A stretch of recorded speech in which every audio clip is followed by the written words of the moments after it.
আজ ৩০ আগস্ট ২০২৫। দৈনিক যুগান্তর পত্রিকার প্রধান শিরোনাম: ফেরেননি ৩৫২ জন, পথ চেয়ে আছে স্বজনরা, গুম প্রতিরোধ দিবস। ফেব্রুয়ারিতে নির্বাচন নিয়ে কোনো সংখ্যা দেখছি না, বিএনপির প্রতিষ্ঠাবার্ষিকী উপলক্ষে যুগান্তরকে মির্জা ফখরুল। আওয়ামী লীগের লুটের খেসারত, আর্থিক খাতে জমানো টাকা পাচ্ছেন না 5 ব্যাংকের গ্রাহক।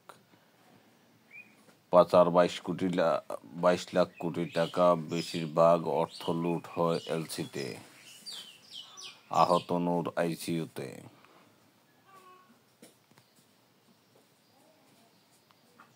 নূরের উপর হামলার প্রতিবাদে শনিবার সারা দেশে বিক্ষোভ। রাশেদ খান। গণ অধিকার পরিষদ, এবি পার্টি, ইনকিলাব মঞ্চের 24 ঘন্টার আলটিমেটাম। নারী ও অনাবাসিকদের বিশেষ গুরুত্ব, পুরোদমে ডাকসু নির্বাচনের প্রচারণা। ঢাকা মেডিকেল কলেজে আধা ঘন্টা আটকে থাকেন আইন উপদেষ্টা। গণতান্ত্রিক রাজনৈতিক চর্চা ব্যাহত করে এমন কাজ সমর্থন করে না বিএনপি, মির্জা ফখরুল।